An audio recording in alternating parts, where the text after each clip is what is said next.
What's up, everybody? Welcome to Finding Home Healing. Today, me and my friend Caitlin, my new friend and old friend, if you know what I mean, like soul family old friend, get together and debrief a podcast episode on the Danny Jone's podcast where he interviews Dr. Alexis Cowan.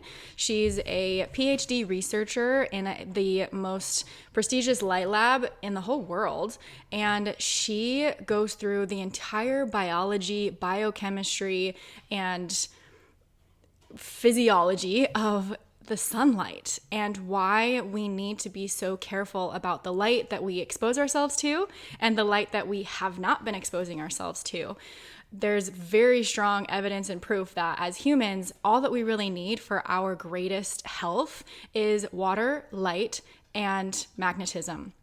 So Caitlin and I were really fascinated by this episode that we listened to, so much so that we wanted to debrief the conversation together. And I thought that it was so important that I wanted to share it with my community here as well. It's chock full of so many very simple steps and very actionable things that you can do to support your health, to bring you back to a state of balance naturally. We can get rid of chronic fatigue, we can get rid of chronic illness, we can get rid of obesity. Like all of these things that our bodies are experiencing are really a result of us not going back to basics. So we're going to debrief that entire conversation, kind of add our own little flair and spread this message because I think it's really, really crucial for our health and well-being. I hope you enjoy. Let's dive in.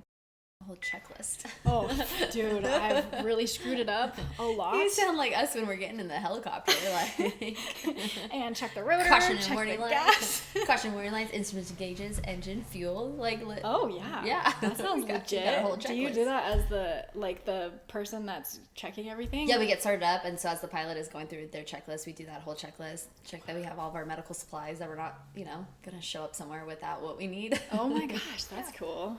Okay. So you're a flight nurse, amongst many other things. Yeah. We have, for those of you who kind of know me, don't know Caitlin, we became friends in November. It was very recent, right? Sometime. Well, when did your sister have her baby? When did she do her in... When was her blessing weigh? I think October. It was October. Okay, yeah, you're right. So we have a very new friendship that has blossomed. It has been fabulous. I love it. We're very similar. And I'm very excited to have you on the podcast today. Yeah, me too. Okay, so we're going to be talking about a lot of different things. From A to Z, we're going to talk about we rabbit hole a lot. So we'll probably go into mental health stuff. We really jammed and vibed on the Body Keeps the Score book, which I'm still working my way through. We'll come back to that another time. Okay, come back to that. But that's like what we really connected on, right? I really wanted to have a conversation about the new things that we've been learning for our physical health, having to do with the sun and light, which is why we have our blue light blocking glasses on, which has been a thing for a long time. But I've used it for a while when I was working just in the hospitals, because I was like, my eyes were just bothering me, and I'd use it, and I was like, I feel like it's better.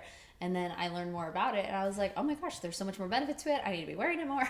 Yeah, well, there's so much science that I had no idea existed. Like, I've known about blue light blocking things. I've had my phone on that little setting, the night shift, where it turns more orange every night. Yeah. And, like, my computer, I've had that, like, F.Lux program or whatever. So I've always had my screens turn orange because I knew it was a thing, but I didn't dive deep into it until recently. And that podcast that you sent me changed everything. And now, I'm crazy about it. But I can imagine in a hospital, there's all the LEDs everywhere. Yeah. So it's like you're just being doused in it. Yeah, and all you do is sit on there and chart. We chart probably more than we actually have patient contact. Oh, and everything in our world these days is on screens. Like, you can't even go order a burger now without being on a kiosk. Yeah. Oh my God, that's so true. When we were in Hawaii just a couple weeks ago, we were ordering poke on a computer screen. Yeah. Like, we weren't even talking to the lady. Yeah. She was just back there, and we just did our little order on the computer, and then she's like, here you go. Yeah. What? That's insane. Everything's screens and everything's blue light and yeah. So. Okay, so we need to break down why that's a big deal, because I'm sure there's a lot of people that are listening that maybe are like us, where they've kind of heard about it. It's been in their sphere. Yeah. They maybe know to do some things, but maybe don't know the extent Right. that we know. So Right. we're not going to break down the science of it because that's not our field. Right. But we did listen to a podcast from Dr. Alexis Cowan. Yeah. And she works under Jack Cruz, and they do a lot of science and research on mitochondria and UV light. And so I think he's more focused on UV light, and he's a neurologist, neurosurgeon. Yeah. And she's more focused on the mitochondria health. And, you know, it's very simple stuff. It's such simple stuff that we can be doing, starting to change our routines on a day-to-day basis. As someone who struggled with their own anxiety or depression or just general fatigue, which I just feel like is the number one most common reason people go to the doctors nowadays too, and doing just they don't some know what's basic, wrong with them. They're like, I'm tired. And we don't have an answer. Yeah. And pretty much this entire podcast was just about our lack of UV light exposure and sunlight exposure, and how just getting back to the simple basics of nature is going to be mind changing. And since starting a lot of this routines in the middle or in the beginning of the winter, I feel like has been super beneficial. Because for us here, it got super foggy and people were like, I don't feel good. It's awful. The inversion was horrendous. Yeah. We're in Idaho, and it was so bad. And that was when I was my most manic phase. When I just had like this random like burst of energy was during this, because I was just more focused on, you know, trying to decrease screen time, trying to, you know, decrease my light exposure at night, and, you know, when we're supposed to, and all sorts of stuff. But yeah, it was something that really struck me in that episode was when she was talking about the artificial environment that we've created for ourselves. Yep. Like, yes, granted, we're humans. It doesn't seem like we're supernatural on this planet. Yeah. We don't have a whole body of fur to keep us warm. We don't have all the adaptations that actual mammals have. Right. So I get it. Like, we need to have some type of shelter. But the artificial environments that we've created for ourselves are so new, relatively speaking. Yeah. We used to live in, like, I don't know, dirt, you know, like Adobe was made from dirt and clay, I'm pretty sure, right? And we used to live in more like natural homes where our feet got to touch the earth, where you are releasing the positive ions and you're getting negative ones that help you recharge. Like, literally, it's so simple. You go outside, you put your feet on the earth, and you discharge all of your positive ions, and you get negative ones, which gives you more energy. Right. But now we have plastic and like soles in our feet, on our shoes, that prevent us from exchanging with the earth. Right. And it just like, I know it sounds so simple, but it really blew my mind because it validated me in so many ways, shapes, and forms. Like, when I lived in Hawaii, we were talking about this earlier. When I lived in Hawaii, I was in the sun all the time. My feet were on the ground all the time, and I had leather shoes. I know that sounds really silly, but like rainbows, they're made out of leather. And so, like, she was talking in the podcast how you can get that exchange through natural materials, but when there's, you know, rubber or plastic or whatever, I don't even know if it's plastic, it's probably rubber, like the soles of shoes, I don't know, just go barefoot. yeah. It's kidding. Like, oh my gosh, this has validated everything in my whole life. And I grew up on a farm, and I was barefoot all the time. Granted, I had a lot of other issues from my childhood, but like, I got the shoe thing right, because I was walking around barefoot all the time. And I just bring that up because it was so validating to me how we do live in this artificial light environment. We live with artificial floors that are made out of vinyl, and we're disconnected from the earth, from the magnetism of the earth, from the vibration of the earth. And even though it doesn't seem like that's a big deal and that could affect our health, it's a significant impact to us. So we were talking about that seasonal depression earlier. Well, about also with the artificial environment is like, we were told all the time, like, oh, kids are stuck inside during the school, they need to be outside playing and they need to be active. But like, this light makes so much more sense because yes, these kids are under the LED lights, they aren't getting out in the UV, they aren't getting the sun exposure, they're just getting blue light exposure all the time and whatnot. So with the seasonal depression, it's very important that I think I don't even know how to go down this rabbit hole. Because I'm like, there's so many different ones to go down. Let's go down them all. So go down all of them. Because I think what a lot of issues is, a lot of people have heard with seasonal depression is that they're having vitamin D deficiencies. And a lot of it, I think, is actually probably, I think it's also a lot of mitochondrial issues. So the mitochondria is the energy producer in all the cells and stuff. And when we aren't getting the right UV light exposure, those mitochondria aren't functioning properly. Right. And then that's where kind of biology comes in, and it's like, okay, well, what do you do in the winter? And it's like, well, in the winter, that's when we get the cold exposure, and that's what's going to help. Anyways, another rabbit hole. I can't keep straight. The issue with vitamin D deficiency in the winter, I think is very accurate too. But I also think a lot of it is we're also not getting the UV light exposure because they aren't allowing our mitochondria to function properly either. And so that's when we're feeling more tired. We are feeling like, we need to sleep in more too. But actually that's common. Do you remember talking about that too? Yeah. It's actually pretty common in during the winter time, is that we are supposed to be like conserving more energy. We aren't supposed to be eating, more proteins and higher fats and stuff like at that. Like higher latitudes, right? Yeah. Depending on which latitude you're at. Because we will, because we don't have access to the food that's grown in the ground. Right. We don't have access to that food, and also based on the deuterium levels. Right. Yeah. There's so many things. Okay, wait. So let's break down some of the topics, because we're both very squirrel-minded, and that's what I love about us, because we can rabbit hole anything. But it's not gonna make sense to anybody else. Yeah, exactly. Okay, so where we're coming from is that, I guess you can help me create this little thing to help people organize in their mind. Right.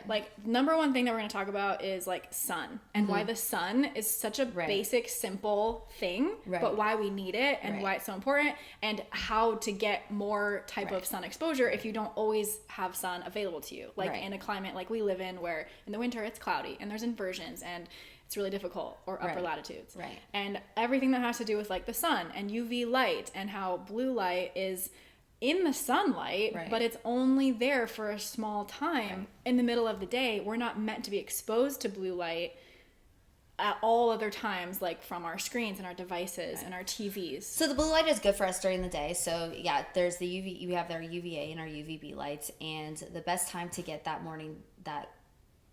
that exposure is the morning light, because it's mostly just the red and the UVA lights, and that's going to be the red light that's going to be most beneficial to us. And did she say the near infrared light? And I think so. Yeah, and that's the purple light too, I think, also. And so then during the day we do get blue light exposure, because that's supposed to wake us up. That's supposed to activate the melanin receptors in your eyes also too, to create a whole detox system in your body and whatnot too. We need some scientists here.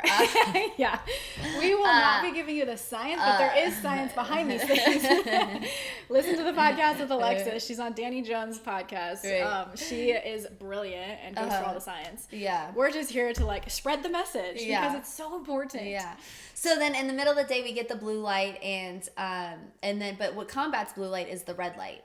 And so when we get that red light exposure, the blue light isn't as overwhelming to our system as much. Right. But then when the sun goes down and we all are exposed to all the blue light, all the screens, all the lights, most of our lights are incandescent lights, or they banned incandescent lights. Oh my God, I have a story for that. Yes.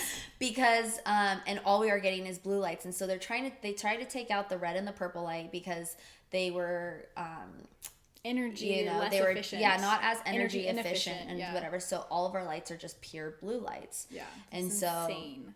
So Obama at night, banned incandescent lights. Yeah. I didn't mean to interrupt you, but I have this story. I went to the Home Depot just a couple months ago looking for a regular light bulb that has the little filament in it, that breaks over time.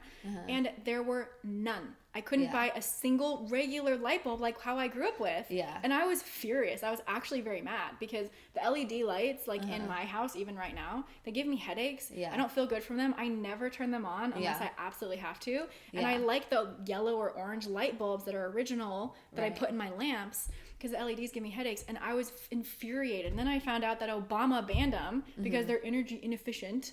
and that they block all the UV light in our windows too. Yeah. All of our windows block all the UV and infrared light. Yeah, so I know. So you think like I'm driving in my car and I think the light's coming in. I'm like, no, it's not. I'm rolling down my window in like 40-degree weather just to get a little bit of sunlight on me because all of it, it's all blocking it. You're sitting in your home, you think you're getting light, and it's not. It's not the same light. No. Like I tried opening that little window over there, and I put my head in the real sunlight, and then in the sunlight from the window, and there was a heat difference. Right. And that's why they say it's energy inefficient, because the sun produces heat. Right. And when the real sunlight that's actually good for our bodies shines into our house, sure, it heats up our house a tiny bit. Right. But like, in my opinion, and this is just my opinion, I think that what we've done to block all the UV light, just because it's energy inefficient, is so much more damaging to us than just letting our house be a little bit hotter. Like, sorry, you can't have 71 degrees in your house all the time. Like, deal with 76 and put a fan next to you. Yeah.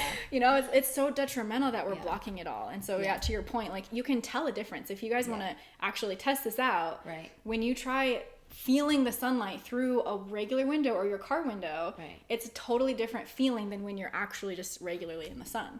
Right. Which sounds so basic, but I had no idea that all the implications of all these things we've been doing. So anyway. So I guess we can back up too. So like summer and spring, super easy to get sunlight. Totally. No problem. Everyone gets sunlight but a lot of people worry about putting on the sunscreen. But we can build a sun callus on ourselves. This like if we have a slower absorption of the UV lights and don't, see no sun all winter and then go out for hours on end with no sunscreen, you're going to burn yourself, and that's what's going to be very damaging. Yeah. That's more so what would lead to like cancer. Like a slow skin. Right. And so it's like a slower progression, going out for maybe 20 minutes and then the next time going out for 30 and maybe next time an hour, you'll start building up a protection. It's sun callus to and not have to worry about burning. And another thing too is about the sunglasses, is that when you're wearing sunglasses in the sun, your body thinks it's nighttime and it's not, or darker out, and it doesn't have to protect itself from the sun. But if you're exposed to the actual natural light of the sun, your eyes can pick that up and tell your melanin how to absorb the sun. I don't know if that's actually accurate or not, but it has a way of interpreting the light around you and understanding that your skin's going to be absorbing the sun and prepare your body for it, so that you won't burn. So I do think there's some good uses of probably using sunscreen if you're going to be out on the 4th of July and you haven't been outside and you're going to be on a boat for hours on end and there's no way to protect yourself from all that sun. I could see why maybe someone would use some sort of right, or like an example they gave in the podcast was like if you're going on a boat and you're getting double the sunlight. Oh yeah, that's true too. Right. Yeah, you're gonna get the water reflecting off of it too, which is super fascinating too. Even water doesn't like blue light. I know, that's why water is blue.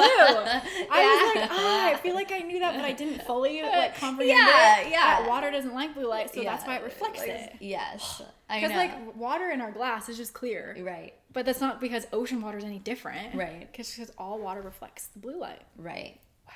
But so in the summertime it's also, I think, important for people which they explain too, people with coupled and uncoupled mitochondria. So you're talking about lighter and darker skin.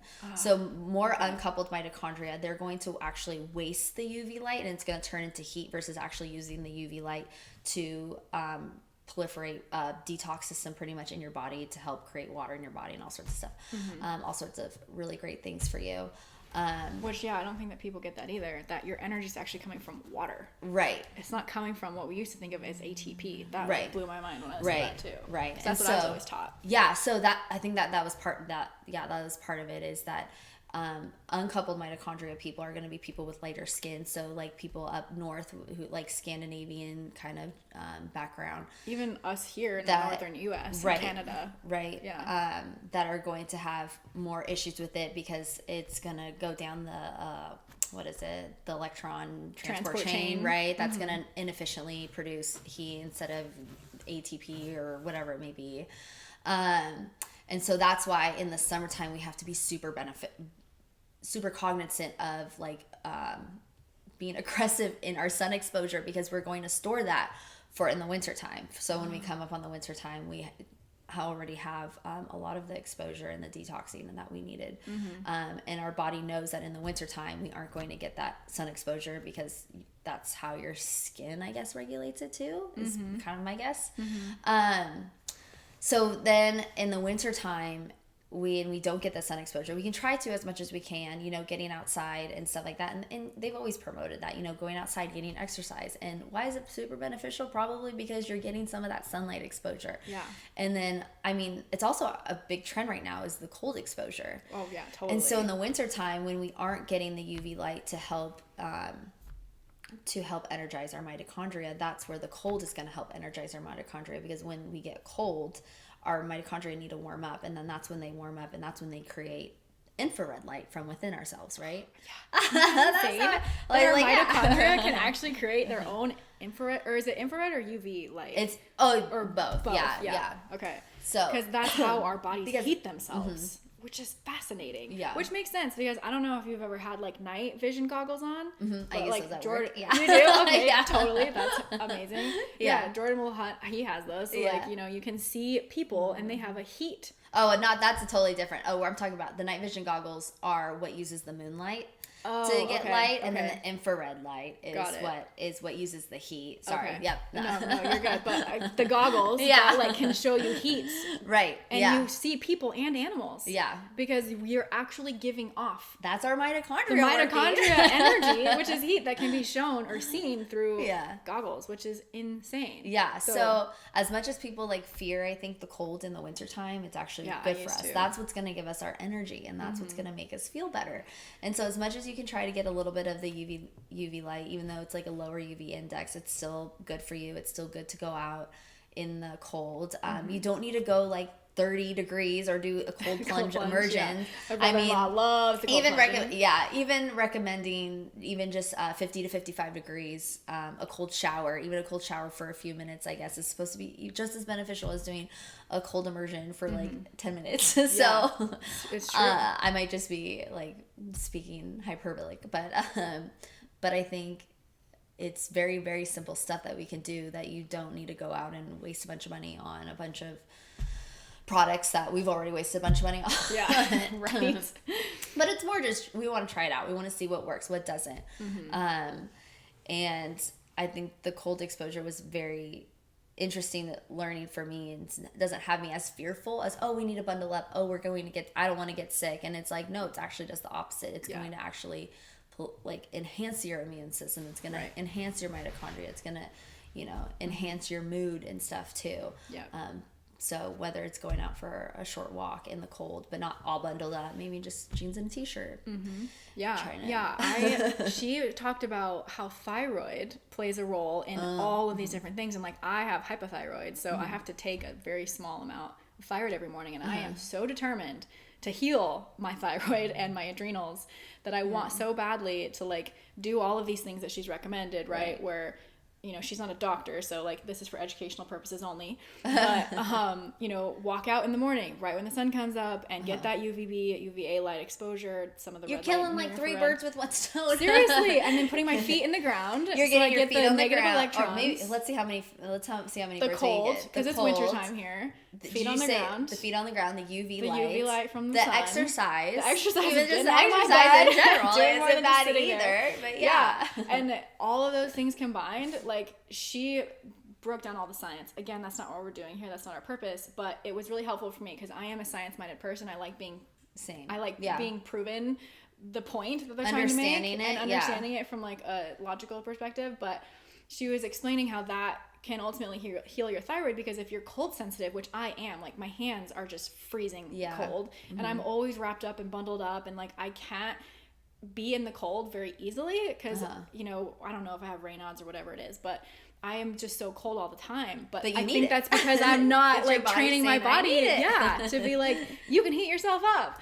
But it's like, I also have a very high pain tolerance, so I can cold plunge and then heat myself up, but I don't even like feel cold. It's a very weird situation that happens. I kind of have a different theory, I think, on cold plunge and why it works. I'm not a scientist myself, but I think it has kind of along the lines of like suffering and like, dealing with the cold for a bunch. I do think it helps stimulate and release a bunch of other really good stuff in your body, but I do also think kind of like the suffering aspect of it, which is kind of why Wim Hof does it. Oh, interesting. So you mean like from a psychological mental standpoint that like the yeah. suffering makes you stronger? Yeah. Or the pain of it? Yeah, like the suffering and then yeah. I think that's some of it too. That's like some of their theory behind it, and that's why they're saying what actually is the most beneficial temperature is going to be 50 to 55 degrees. Okay, gotcha. For getting your mitochondria worked up. Yeah. Okay. Well, that makes sense. So you don't have to go out.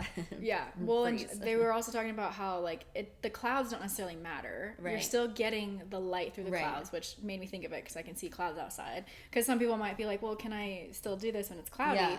Technically, you can, but it's going to be very reduced. Right. So, and again, like we're not doctors or scientists, so we're just doing this for educational purposes only. But even if you go outside and it's still daytime, there's still light that's coming through. The clouds are just a very thin layer. So don't let that deter you. If you live in like Seattle or a cloudy place, that is cloudy a lot. Yeah. But back to what we were talking about with sunglasses. I remember, so you sent me this podcast that we keep talking about because I'm just like talking about it to everybody. I'm like, oh my God, this is so good. I watched it before going to Hawaii, and you had told me when you were in Hawaii that you didn't wear sunglasses and you didn't get burned at all. No. And that she had a theory that she talked about, if you don't wear sunglasses, you won't get burned. Yeah. I didn't wear sunglasses. Jordan didn't wear sunglasses. Yeah. And I was also very conscious of going out in the sun too. I was like the first day I was like, I brought the umbrella. I was like, we'll just go out and like I'll hang out under the umbrella and then I'll go out a little bit more. Totally. But I wasn't like, let's go out there for 3 hours and see if it works. Yeah. It's not gonna work. Yeah, no, of course. Because like your body's gonna burn. Yeah. You know? Because you haven't built up that sun callus that you were talking about earlier. Yeah. But I was the same way. I was like, okay, I'm not wearing any sunglasses because I used to like be obsessed with wearing sunglasses everywhere I went. My eyes were like so sensitive. But now I'm like starting to train my eyes to just deal with the sun, and it actually feels so much better. And I find now that, well, let me talk about Hawaii first. So I didn't wear sunglasses, and similar to you, I was in the sun a decent amount, but I would take breaks in the shade under a tree or wherever we found shade. Does this count as a peer-reviewed study? Yes. 2 out of 2. Perfect. Perfect results. But yeah, I didn't get burned. Not a single fraction of my body got burned. Yeah. I was stunned because I am so white. And I usually burn, I mean, I lived in Hawaii for 4 years, so my skin did develop a callus, and I don't burn as much as I used to. Yeah. But still, in the wintertime, I am white as a white feather, like these pants, and I didn't burn. Yeah. And Jordan is so white, like so white, blonde hair, blue eyes, and he didn't burn either. That's good. And he was amazed. Yeah. It was crazy. And we didn't wear sunscreen. Usually I use like a zinc oxide type of like non-toxic sunscreen because that's, if you're going to do it, you got to not use toxic sunscreen. Yeah. But I did that and it was so crazy that actually worked. I was like, oh. And it kind of validated that everything she said was true. Yeah. You know what I mean? Yeah. So I just had to put that in there. I was going to say something else about it, but I've lost it. It'll come back. Yeah. No, it's fine. There's so many other things that we were talking about also. There really is. So many rabbit holes. Yeah. As far as like to eating wise, I think I've always been a big health advocate, being a nurse, being like an aggressive working out kind of person. Yes. An addicted active personality, maybe you might say. Is I've always been always have smoothies almost every day, you know, eat a lot of fruits and vegetables and stuff like that. And one thing she really pointed out too is that your body that fruits and vegetables are very high in deuterium, and how your body is going to best process deuterium is going to be when in more exposure in UV light.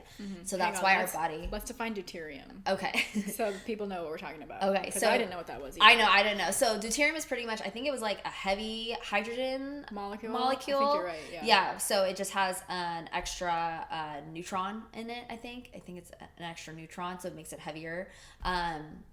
Or is it a proton? I don't know. Do we have to look it up? I need to. Again, not this scientists. Is why we're not scientists. Yeah. Wait, what? Now this does not make sense. Now it's saying it just has 1 proton and 1 neutron. Is that different than the other hydrogen? It's got to be, because she was talking about how it's a heavier hydrogen molecule. I know. I don't remember what she said it was from, though. Yeah, it's a heavier hydrogen. It has an extra electron in the neutron. Sorry, it has an extra neutron in the nucleus. Right. Yes, okay. To make it twice as heavy as hydrogen is. Got it. So, and there's deuterium in all of our water, apparently. Yes. And how the levels of deuterium is going to be based on your latitude. So people that are closer to the equator are also who are going to be the more coupled mitochondria people too are going to have higher levels of deuterium, but they can also handle the high levels of deuterium too because they're getting a lot more UV light exposure.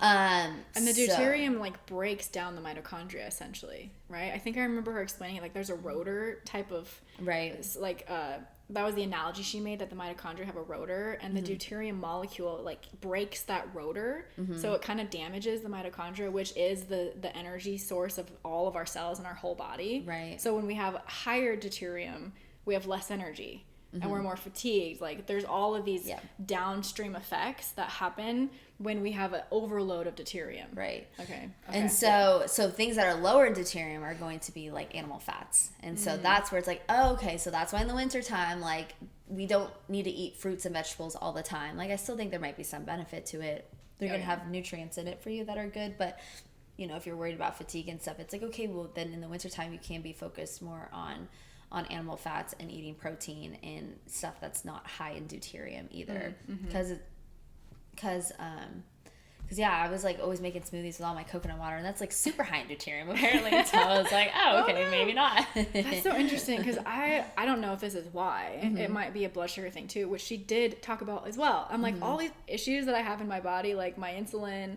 I'm not diabetic, but I have like insulin regulation issues where like my blood sugar crashes, and then I can't eat too much sugar, so I have to really be careful about making sure all my macros are balanced with my protein, my carbs, my fats, and whatever else. So she was talking about, now I've lost my train of thought again. I think I know where you're going with that too. too. That like I'm not like called to smoothies. Like I don't feel good when I drink them very much. So that might be a blood sugar thing. Maybe it's just a me thing, but maybe it's a deuterium thing. I never thought about that before.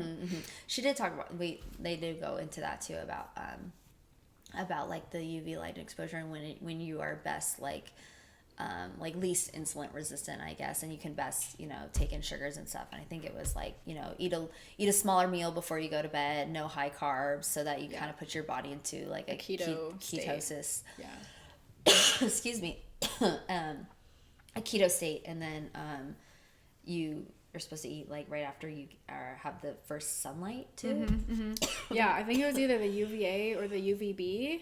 Like once that rises, then eat within 30 minutes of that. Yeah. If I remember that right. I might not remember that right. Yeah. But yeah, there's something about how your body should be going into ketosis overnight. Yeah.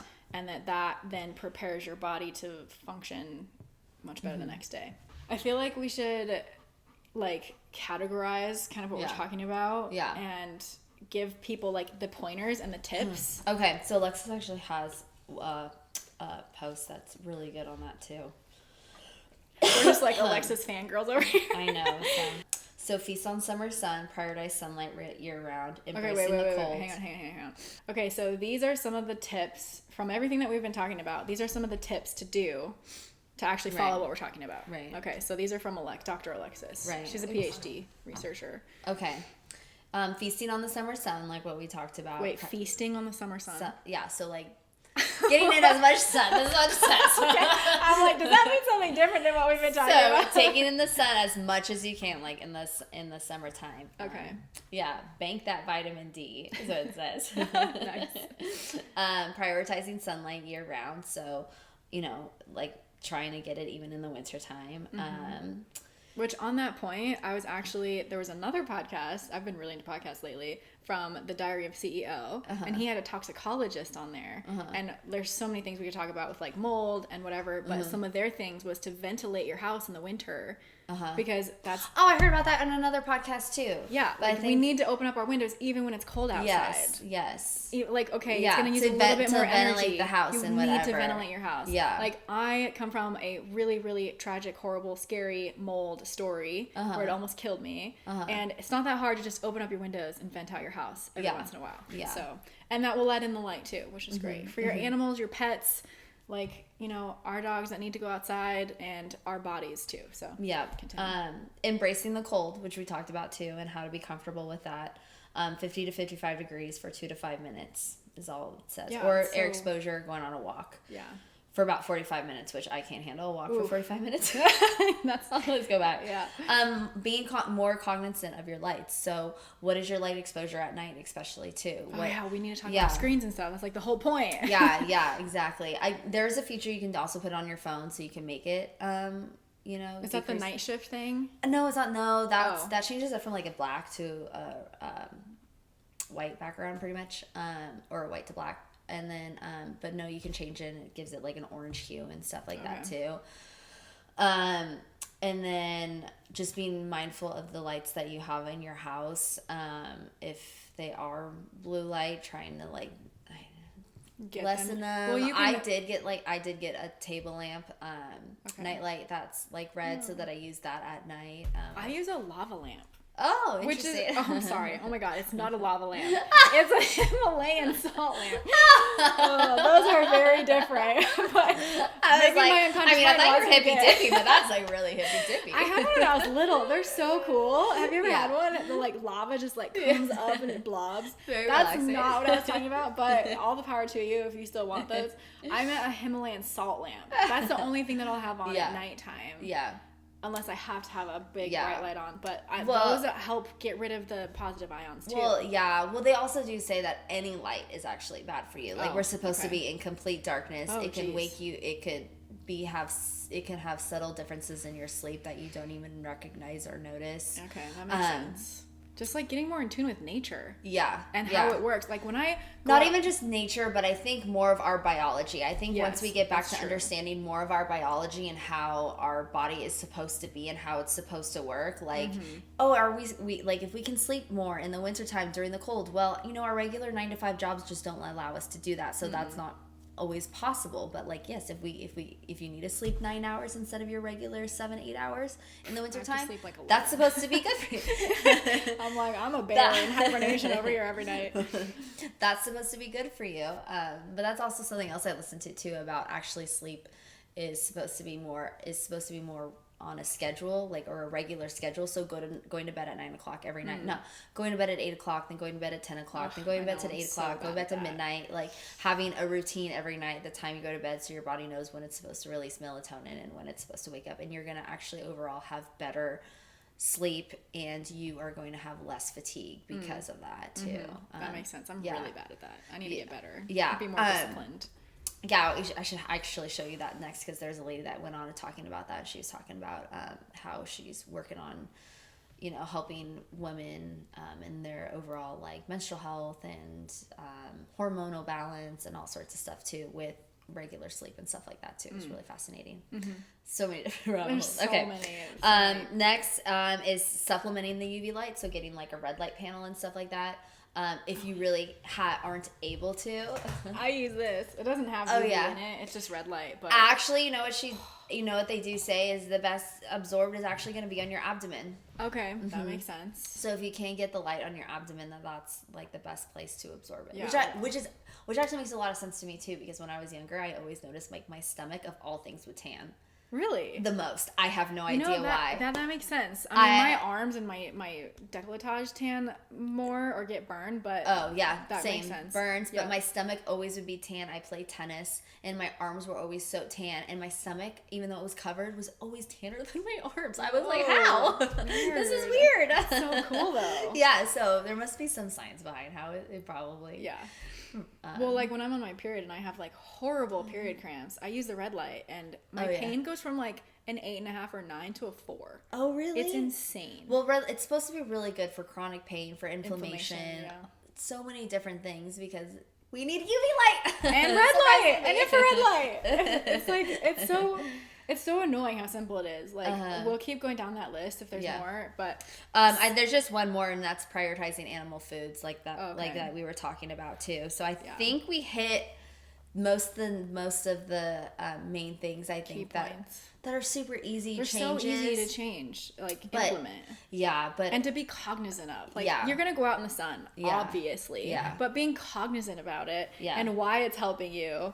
I'm a why person. I love knowing why. Right. And, you know, some people are how people. Like, what do I do? Tell me how to do it. That's easy. Just go out in the sun more. Yeah. You know, but like, I always like to know why. Why is this helping me? What is it doing for me? Those types of things. But it's so interesting to me because I've always had an intuition about this kind of stuff. Same. I've always had an intuition about lights. I've always had an intuition about sun and about the earth and grounding. And we were talking earlier how Jack Kruse says you need 3 things. Remind me what those are because I can't remember.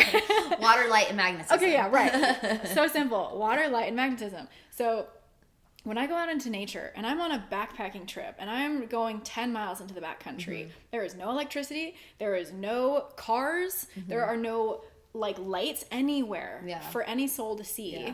And I feel so much better. Right. On my last backpacking trip, I had this crazy, what I thought was a cool download about how I thought, and this was before I learned all this information, how I thought electricity, what was keeping us all sick.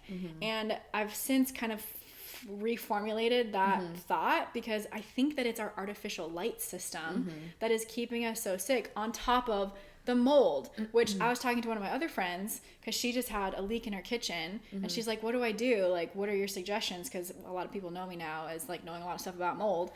And I'm like, honestly, get a UV light because the sun controls mold on the earth. That's why it's not prolific outside.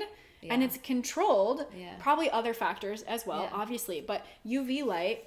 Well, you know what they use in the hospital to when we have phones and we clean the phones in between uses and stuff. Okay. And what they had right next to the phone things to clean it to keep COVID away and stuff, a UV light. No way. Yeah. OMG. Yeah. And then that's what they were trying to use to like clean out like the COVID rooms and stuff, was just blasting it with UV light. Wow.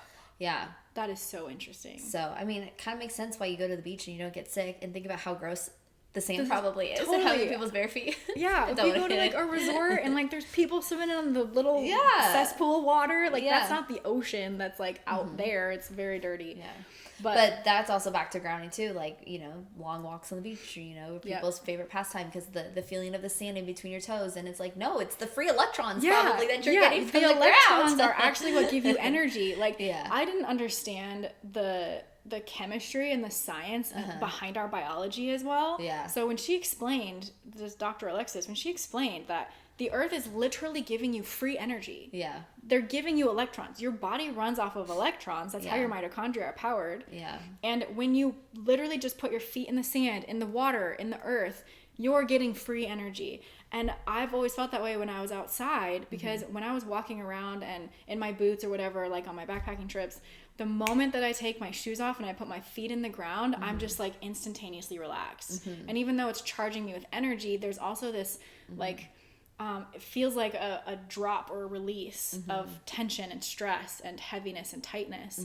And back to my point, what I was saying with like the electricity being the thing that I think is like a toxic thing in our world, or it's not necessarily like killing us, but it's contributing to downstream effects that can be deadly. Right. I think a lot of it too is the dysregulation and the dopamine. Okay, we got to talk about that because that's like a huge thing. Yeah, that's the blue light is a dopamine hijacker. Right. It works through your dopamine pathways. So, and there's like this theory about how before we had our artificial environments, we were hunters, blah, blah, blah, blah, whatever. We needed the blue light to be able to be awake and to go out and do things. And now we are creating this artificial environment of blue light getting way too much and it's hijacking our dopamine, which is why we're so addicted to scrolling on our phones and to watching TV and to being on them 24/7. And this is, again, I'm not a scientist. I have no evidence behind this, but this is my theory, is that I think that's what is contributing to seasonal affective disorder and depression. And that's, you know, they think it's the low vitamin D, it's the low UV light. I think a lot of that is contributing. But then we're also blasting ourselves with a bunch of blue light, and what combats the blue light is the red light. And so when we're not getting that regular red light in the wintertime, it's messing it up so much more. Right. And you know, and the blue light is only going to get worse because in the wintertime, it gets darker earlier. So all of our lights come on earlier. And when it's supposed to be darker and we're supposed to be getting ourselves ready for bed, we're blasting ourselves with more blue light and the TVs, the phones, yes, for longer periods of time while it's dark. Yeah. So true. Yeah, my husband thinks I'm crazy because now I'm like, okay, after 5 o'clock, like no screens, no TV, like let's see, because I want to see if it works. I want to see if it helps. I mean, I'm sure in general it's going to help because we're not addicted to our screens or not on our phones and stuff as much. But at the same time, I want to see how it makes you feel and how energy wise, like, am I going to feel like I have more energy in the winter times too? And no, that's so true. If anyone wants to join us in our own evidence studies or whatever you want to call it. Yes, we invested. We got our blue light blocking glasses. We got our light water, which is deuterium depleted. Mine's 10 parts per million. It's literally just from light water, and I've been drinking it, and it's amazing. It like you can mix it. It's very expensive. It's very expensive. It's so expensive. But you can mix it with regular water. I had like 4 serve. I mixed it like 4 different times with my water, and it was probably about 110 parts per million. Yeah, I'm just cutting mine like half and half with RO. Yeah. So I do like 1 liter of the light water, deuterium depleted, and then with the regular RO. So yours is probably like 80 parts or something. Yeah, I'm like really going for it, and I'm just gonna try it for 12 days because it's like I have 12 bottles. It's so expensive, but oh my gosh, it's like a weird feeling. I'm very sensitive. I'm a very sensitive person, highly sensitive, whatever. Even when I had my kidney infection a couple years ago, like I could feel my kidneys were infected, and my doctor was like, "That's impossible. You can't feel your kidneys." And I'm like, "I can." Yeah. So anyway. I can too. When I was pregnant, I was like, my ovaries are aching, and they're just like, oh, that's probably just the muscles stretching. I go, no, I can feel my ovaries aching. Like it's a weird feeling. I know what's happening. I know. That's something that we should talk about another time. Is like how much they gaslight us in the medical, which it's so cool for you to be like a part of the system. I work in the hospitals, but it's also like really hard for you. We've talked about that before. That like you're in such a different world than them all. But back to the light water, I could feel like I was clean inside. Like I don't know how to explain it. It's like there was less gunk and less garbage inside of my body, and I just felt lighter and cleaner. Yeah, well, it's supposed to help you, I think, detox too, heavy metals and stuff also. Which that was fascinating too, because I am such a big proponent of detoxing. That's like how my life was saved from my huge mold problem. Yeah. And, I had all of these crazy toxins and all these things wrong with me. And detoxing, hardcore, like harder than anyone could ever probably comprehend, because the type of detox I did is like not even technically like allowed in the United States. But not even just focusing on detox, is that they were talking about too is redoxing, which is actually kind of more giving more making your mitochondria healthier, so that it's able to actually push then stuff out. Yeah, to then actually detox too. Yes. So I don't know a whole lot into that either, but that was a really fascinating thing too, is promoting our mitochondrial health. Yes. I forget what she calls it, but she's like a huge proponent of just mitochondrial health. And mitochondriac, maybe it's something like that. But with clearing out a deuterium and getting our mitochondria working better, getting the right sunlight and getting the right type of light, it invigorates our mitochondria, which actually then helps us detox. If we don't have very good functioning mitochondria, which I don't, because they've been so damaged, you can get damaged mitochondria from COVID, from the jab, from any of these things that are going to break down your mitochondria, which that actually happens over time too, which methylene blue is apparently supposed to very much help with, and also be a neuroprotectant, protect you against, this is for educational purposes only, to protect you against like Alzheimer's and dementia, like all the things, Parkinson's, like the neurodegenerative stuff that we're finding. Sure, yes, genetics is a big part of it. But the toxins that are in our body and that are floating around all the time, which they're saying glutathione is also really good for that too. And what does glutathione do? It binds itself to free radicals and helps you get rid of it, which is also kind of the concept too, maybe behind grounding and stuff too, is trying to help get rid of free radicals. So anyways, all super fascinating. 100%. It's all interconnected. Well, and free radicals can lead to cancer too. That's why they say don't eat burnt toast. Like don't eat things that are charred on the grill, because that substance, the way that the heat mixes with the molecules and the chemistry inside of the substance of food, creates more free radicals in your body, which can then lead to greater risk of cancer, which maybe that's been disproven by now. I don't know. That was like from years ago that I understood that. But My point in saying all of this is that, like, I'm such a big proponent of detoxing, and you can't detox effectively if your mitochondria are either broken or are sluggish and don't have enough energy or aren't moving very well. And so doing all the things that you possibly can to heal your mitochondria, fix your mitochondria, which are the energy powers of your cells in every part of your body, that is like the root. If we're talking about root medicine, which I do, my sister does, you're super into now, if like root medicine is fixing the mitochondria. Everything is built off of that building block. And if we're drinking a bunch of deuterium in our water and eating it in our food and we're not getting rid of it, we're not getting the sunlight, we're loading ourselves up with blue light that's hijacking our dopamine. Yeah, you're not going to get rid of your chronic issues, your inflammation, all chronic fatigue, all of the toxins that are in your body. You won't be able to get rid of them as effectively.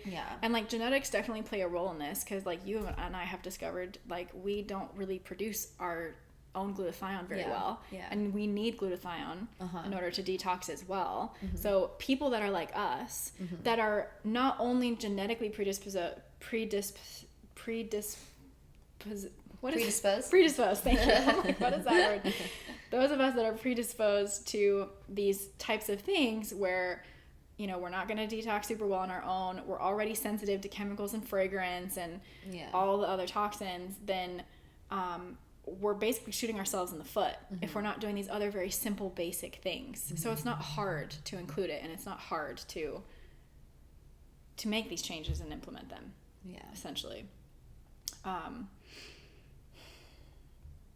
But I think a lot of people, and I just think it's a very common symptom that people have, is the fatigue, the not feeling right, the feeling depressed, the feeling overwhelmed. And I think there's so much that goes into it, but I think, you know, these simple steps to exposing yourself to more UV light and trying to get rid of more of the blue light is going to be very beneficial in progressing anyone's journey into mental health, or getting their mind straight, or getting their body straight, or anything like that. Like that's the foundation, I think, into then going forward 100%. Whatever your next steps may be, whether you feel like you need a diet or whether you need to exercise more. And it's like, how can you exercise more when you're too exhausted all the time? You know, so 100%. I think it's a great starting point for any journey, any health journey that somebody is going on right now. Yeah, and if you're even like 10 steps into your journey, if you aren't doing these things, it will just boost you that much further. And it helps you think back too, to like, oh, why did that work? Oh, that worked probably because like, why is running feeling so good? Because I've gotten really into running this past year, and it's like, well, why is running feeling so good? I'm like, I'm outside. I'm forcing myself to be outside in the wintertime. If I'm running, I'm getting exposed to the cold. Like, granted, exercise is great for you too, but like there's so much more benefit than just the working out that is so good for you. Yeah, I feel like these types of conversations are like adding to like, not the food pyramid, but the concept of like what we need to be healthy. We've kind of been in this process of like, you need to eat healthy and drink good water that's clean and get exercise, and those are kind of like the foundations of what a more holistic, healthy lifestyle is like. And it's not, in my opinion, it's not like crazy overwhelming to just be like, oh, in addition to like those very, very basic, simple things, what would actually help you do those things more, to your point earlier, was that let's fix the mitochondria. Let's decrease the blue light exposure if you can. Wear the glasses. I even have orange lens glasses, the ones that you sent me. The darker ones. Yeah, they're much darker. I think these are supposed to be a little bit more yellow too. They're not super yellow even for during the day, but I don't want to throw people off. I don't think I'm ready to throw people off completely and have to explain it. The yellow ones make me look like I'm like shooting at a range or something. But I actually have found that my eyes, now that I've been doing this, not even for long, like a week and a half, my eyes are so sensitive to the blue light at night. I can't watch the TV with all the lights off without my orange glasses on anymore. Same. And I also don't feel like I'm as addicted on my phone. I don't notice myself scrolling aimlessly as much anymore either. And I feel like I'm more looking on my phone, learning more things, and like using my brain more, better, or whatever you want to say. So the piggyback that this podcast episode that we keep talking about with Dr. Alexis was from original podcast of Jack Cruz. And something that blew my mind in that episode, which is tied to all the blue light stuff, is that the origination of using blue light to hijack our dopamine system intentionally was actually the Jewish mafia and how they made Las Vegas. And they discovered that if you blocked all the windows and you didn't have any light exposure to the outside and you put everybody inside under blue light, they would stay like 30% longer and they would spend more money. Oh my and gosh. that's how the Silicon Valley people, which this is like, you know, all conspiracy, whatever, but I think it's actually true. It's all been proven. That's how the Silicon Valley people understood or learned that the blue light is what addicts you and hijacks the dopamine system, and why that's a part of our electronics in the first place. Yeah, I would love to go deeper in that with you, but I also don't want to get your podcast banned off YouTube. I know. We can't. We don't know how to filter ourselves yet. I know. I don't have a filter at all. But if you guys are interested in any of that, listen to Jack Cruz because he's interesting. Who knows if he's right or not, but he's very interesting. Yeah, he's a very interesting character. He's a very aggressive character too, so he might not always be everyone's cup of tea. Yeah, true. Yeah, it's very, very interesting though. But that's why, like, I always like knowing what's the origination of something. Like, let's go back. Yeah. Why is this happening? Again, I'm a why person. It's super annoying to some people. But like, why is this a thing? Why are the screens made with blue light? Why couldn't we make them with any other light? You know, why am I not as prone to using my computer or my phone when it's orange or when it's black and white? And why does my brain feel better when I'm seeing through an orange filter instead of just the straight blue filter? Like, why does all that happen? So for me personally, going back and like understanding that that's the origins of where it came from, it just all made sense. Like all the pieces got put together for me, and that's what's been so encouraging for me to make all these changes and to try all these different things, which we didn't even get into methylene blue, but that has been seeming to really help me too. That's very controversial. Using it is only my choice for me. It's for educational purposes only. That it seems to like be boosting my mood, because she was talking about how it can be used as like an SSRI if you have neurotransmitter imbalances. An SSRI is a selective serotonin reuptake inhibitor. So essentially, it's helping your neurotransmitters balance out and helping you feel more of the feel-good feelings and chemicals in your brain. And methylene blue works like that, but it's not a actual drug. It's not a Prozac or a Zoloft or whatever it is. So that's been really fascinating and interesting. And the methylene blue is meant to help heal the mitochondria as well. So it's just like, hello, doing all the things to fix the mitochondria. That was one thing that when I had my illness in 2023, my doctor did say, like, you have damaged mitochondria. Like, we have to work on it. And so I was taking supplements and stuff, but I just don't think that that's as effective as these things we've talked about, like putting our feet in the ground, getting actual sunlight, getting exposed to the UVB, UVA, and the near infrared and red light and all of that stuff. Yeah, so I do a lot of I do IV therapy too, which I didn't really explain either, and we do some supplements and injections and stuff. And this time of the year, everyone always wants the vitamin D shots. So all my clients have been getting my spiel when I tell them about the vitamin D. I'm like, you need to get outside and you need to get cold exposure. I was like, and you need to get your blue light glasses. And so it's, that's been my spiel just with like everybody. And so I think all the key points that we were just talking about earlier too. But another probably big point too is mind your blue light too. Or not mind your blue light, but mind what's hijacking your dopamine system. And trying to figure out what that is and how to mitigate that exposure. That shows up for different people in different ways. Like some people it's Instagram, some people it's Twitter, some people it's the TV, some people it's the news. Like my mom and my dad, God bless their souls, they are like addicted to their screens and they read the news. And that's just their vice, you know? For me, it's random things like my text messages and my emails. Like I love clearing those out. I don't like when they get too piled up.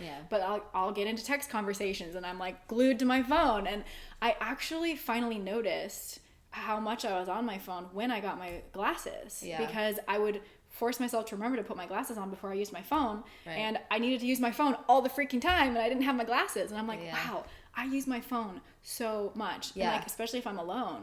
I wear them like all the time now because people are like, well, why are you wearing them? I was like, it's just habit now because I just never know when I'm going to pick up and grab my phone. It just... You just Yeah, never and know. honestly, I have that little filter that turns the light orange on all day now. Yeah. I have it from like 2:59 p.m. to 3 p.m. the next day, and so there's only 1 minute where it changes, and the rest of the time it's all orange. My computer is always orange. I'm going to try to change all of the light bulbs in the house eventually. It's very expensive, but I'm going to get there. And I honestly, I think that it I was helps. actually just going to try a couple lights because I have different like pendants and stuff like that. Oh, I'm like, nice. maybe I'll just do my pendants so that at night I just have those ones on. Oh, yeah. So you don't have to like feel like you have to do your whole house. So even before we learned about all this stuff, me and Jordan were really into vibe lights. We call them vibe lights, and like they're on right now in the kitchen, and they're just different colors. Like they're sure they're still LEDs, but they turn red and green and orange, and you can change them. And we have them above the cabinets and under the cabinets, and then in my lamps that I usually have on, they're like orange. Yeah. And so I prefer having vibe lights than just having the brightest LED lights on. Like that drives me insane. It gives me headaches. I can't think straight. I'm like, and I talk about this with highly sensitive people too. Like you're really sensitive to your light environment.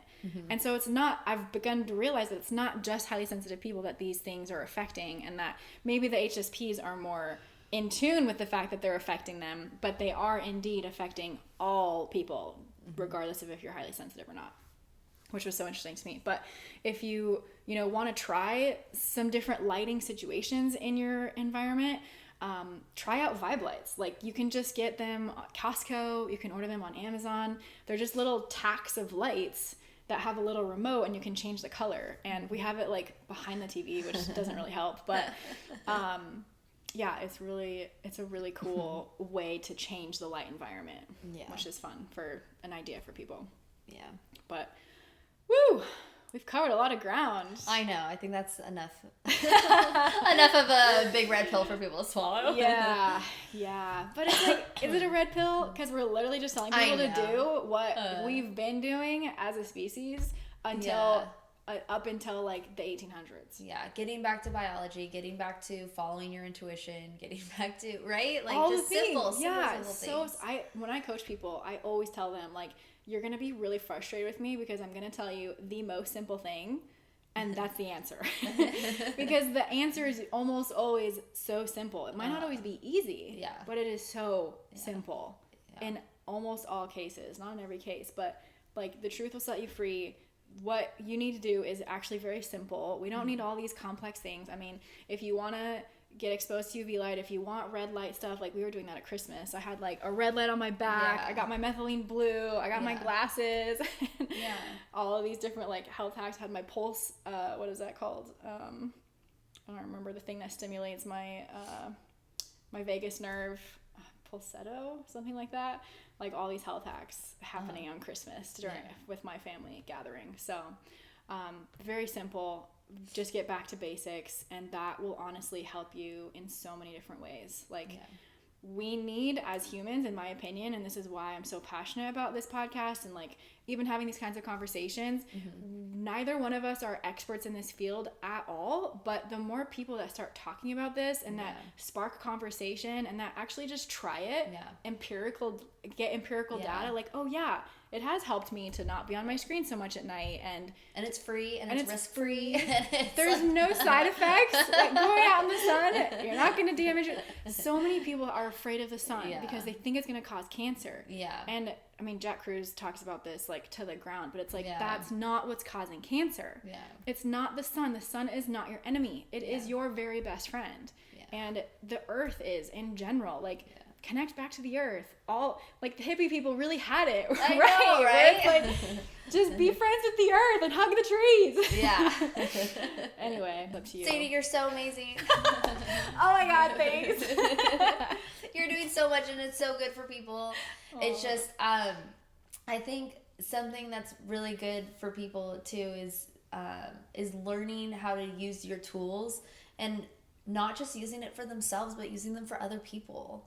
I think there's so much that I've learned in just some psychology in reading books and listening to podcasts, or even dealing with my own psych patients too, that I see a lot in the emergency department is I find so much value in it for anybody and everybody. And so even though you feel like, oh, it doesn't pertain to me, it probably pertains to someone you know, it's probably your mom, your dad, your sister, your brother, your aunts, your uncles, your grandma. It's going to pertain to somebody that you know, and you find some benefit in that, because I mean, it'll be best beneficial if we start, sharing more with people. Yeah, I know. That's my biggest thing, is like, we just need to disseminate healing and information and get people on a train that they're not taking actions and making decisions that hurt themselves, or that they are unknowingly opting into, things that aren't going to help them, but that they have the awareness to at least make a decision.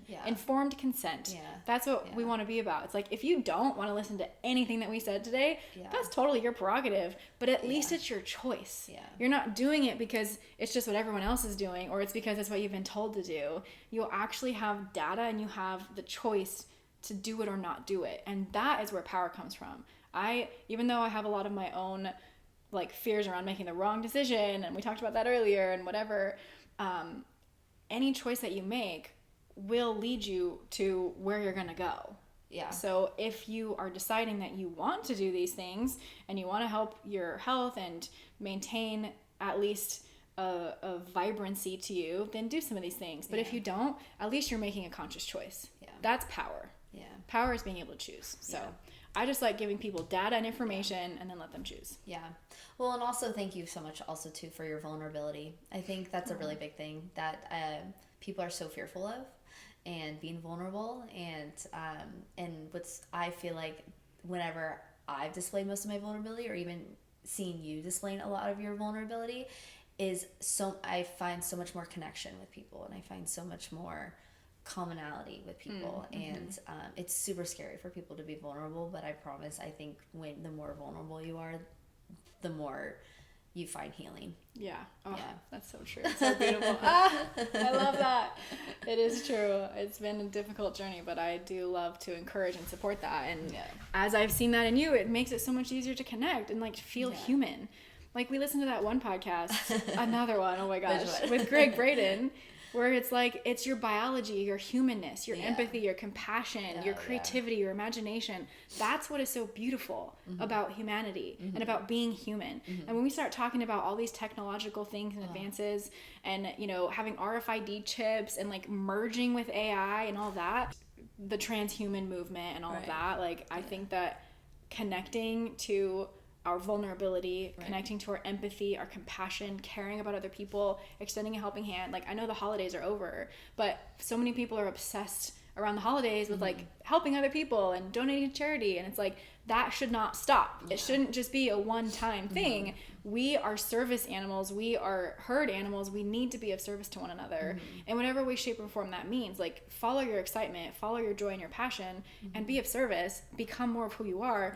That's the formula for a great life. I think I definitely believe that the more that we serve people, and the less selfish that we are, and the more selfless that we are, I think that's where we can find true happiness too. It boosts like the purpose of living to a whole new level, where it's like, oh, I'm not just living for me, I'm living for 5, 10, hundreds, thousands, hundreds of thousands of other people.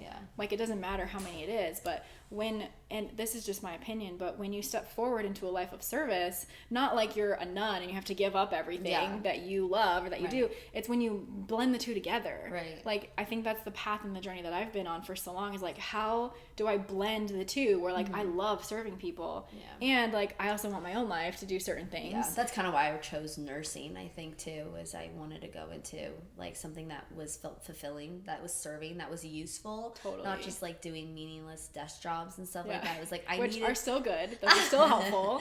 I know, but I wanted something that felt like I was making an impact on a day-to-day basis. Like, I think that's true. Like, my husband has a desk job, and he works for like a low-income housing mortgage company, and so he feels like, because his company does good, like that he's doing good, and that's great. But for me, I need to have like the immediate impact impact, which might be a little selfish on my part too, because I need to feel good about myself. Is that like an episode of Friends where Phoebe is like trying to prove to Joey that there's no selfless act? Yes, I let the bee sting me. Yeah, but you realize that bee died. Yes. That episode is so funny. I know. I think of that every time I think of selfishness. I think of that episode every time. Well, honestly, I think that's why our biology is wired the way it is. Because if we are extending a helping hand, it gives us either a dopamine, a serotonin, an oxytocin reward. It's like a kickback. Mm-hmm. Like when you're nice to somebody, when you help somebody, you get a kickback. So everyone wins. Yeah. And I think that's how we were made to be as humans, because like we can't survive and exist on our own. Yeah. Even if we're different and we have all sorts of opinions, that's all great. We need that. We need diversity. In that podcast with Greg Braden, he was talking about how it's not diversity that is like, we don't want everyone to be homogenous and all be the same. We need the diversity and to all love and accept that there's a diversity. Yeah. So we were talking about this earlier when like people have different opinions or they live in different world views and different world perspectives. Like, let's just be open to a conversation. Let's just talk and not necessarily have to agree with each other, agree to disagree in a very calm, peaceful, loving way.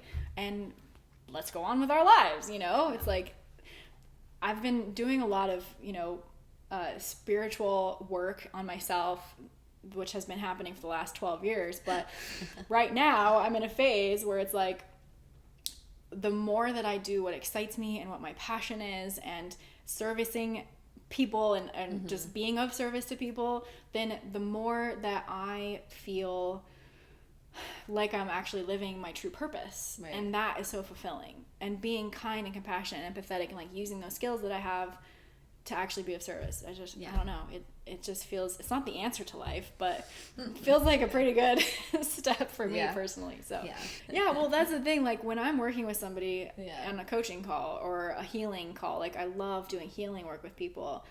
I feel so aligned and I feel so passionate, and like time goes by like that. Yeah. Like it's not even real. And then when I'm just like by myself hanging out or whatever, I'm like, I'm bored.